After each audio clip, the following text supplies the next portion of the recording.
तो मेरे पास आज जो सिरप है ये है Tres Orix 4 syrup. Tres Orix 4 syrup आज हम जानेंगे कि इसका तरीका इस्तेमाल क्या है, इसके नुकसानात क्या हैं, साइड इफेक्ट क्या है और जिन मसाइल में सबसे ज़्यादा इसका इस्तेमाल करवाया जाता है वो है भूख की कमी। क्या आपको भूख की कमी की वजह से जो कुछ खा पी नहीं सकते, उनको भूख नहीं लगती, उसके लिए सिरप इस्तेमाल करवाया जाता है उन पेशेंट के लिए। उसके अलावा वज़न को बढ़ाने के लिए, आपके वेट को इंक्रीज़ करने के लिए भी सिरप का इस्तेमाल करवाया जाता है और रेड ब्लड सेल्स की प्रोडक्शन में बेहतरी के लिए इस्तेमाल किया जाता है। इसके अलावा हड्डियों और जोड़ों के लिए इसका इस्तेमाल किया जाता है। इसके अलावा आपकी साबी कमज़ोरी, पट्टों की कमज़ोरी के लिए इसका इस्तेमाल किया जाता है। अस्सलाम वालेकुम व्यूअर्स, मैं अरसलान मकसूद आपसे मुखातिब हूँ, आपको वेलकम करता हूँ मैं अपने YouTube channel easy made pharmacy पे। तो व्यूअर्स, आज मैं आपके साथ एक नई वीडियो के साथ हाजिर हुआ हूँ। तो मेरे पास आज जो सिरप है ये है Tres Orix 4 syrup. Tres Orix 4 syrup आज हम जानेंगे कि इसका तरीका इस्तेमाल क्या है, इसके नुकसानात क्या हैं, साइड इफ़ेक्ट क्या है और इसका तरीका इस्तेमाल क्या है। आज मैं डिटेल के साथ आपके साथ वीडियो शेयर करूंगा। तो इससे पहले आपसे गुजारिश है कि अगर आप मेरे चैनल पर न्यू हो तो प्लीज़ इसको सब्सक्राइब कर दें, बेल आइकन को ऑल पे क्लिक कर दें ताकि आने वाली तमाम की तमाम मेरी जितनी भी मेडिसिन के रिलेटेड इन्फॉर्मेटिव वीडियोस होती हैं वो आप तक पहुंचती रहें। तो चलते हैं अपने टॉपिक की तरफ। ब्रांड नेम है ट्रेस ओरिक्स 4 सिरप, जिसको हाई नून फार्मा बना रहा है, जो कि एक अच्छा फार्मा है। अगर हम इसकी कीमत की बात करें तो इसकी मार्केट के अंदर जो प्राइस है वो 300 रुपये है। जो इसकी मार्केट के अंदर प्राइस है वो 300 रुपीज़ है।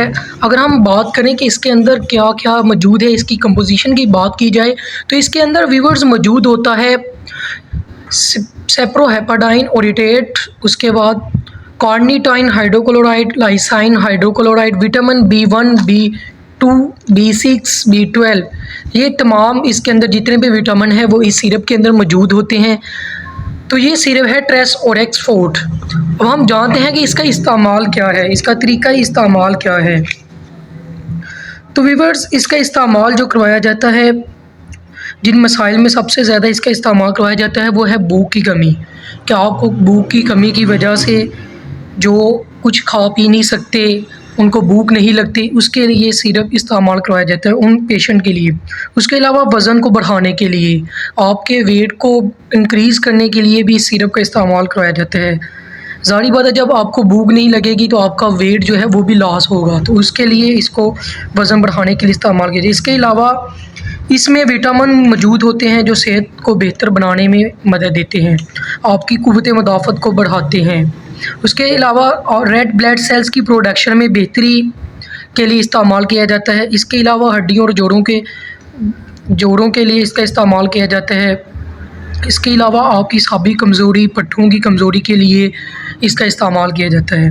तो व्यूअर्स, अगर हम इसके साइड इफ़ेक्ट की बात करें तो इसके साइड इफ़ेक्ट हमको देखने को मिल सकते हैं। इसके नुकसानात, मुंह या नाक का खुश्क हो सकता है, उल्टी मतली की कैफियत हो सकती है, नींद आ सकती है, नज़र धुंधला सकती है, थकावट वगैरह आपको फ़ील हो सकती है। अगर हम इसके तरीके इस्तेमाल की बात करें तो हम 2 साल से कम उम्र के बच्चों को इसका इस्तेमाल नहीं करवा सकते। अगर हम इसके इस्तेमाल की बात करें तो 2 से 6 साल के बच्चे के लिए इसका 1 चम्मच दिन में 2 दफ़ा और 6 से 12 साल के बच्चे के लिए इसका जो इस्तेमाल करवाया जाता है वो दिन में 3 मरतबा करवाया जाता है। तो आपसे ये रिक्वेस्ट करूँगा, अगर आपने इस सिरप इस्तेमाल करना है तो अपने डॉक्टर्स के मशवरे के साथ किसका इस्तेमाल करना है ताकि बाद में आपको किसी भी किस्म का कोई भी साइड इफ़ेक्ट देखने को ना मिले।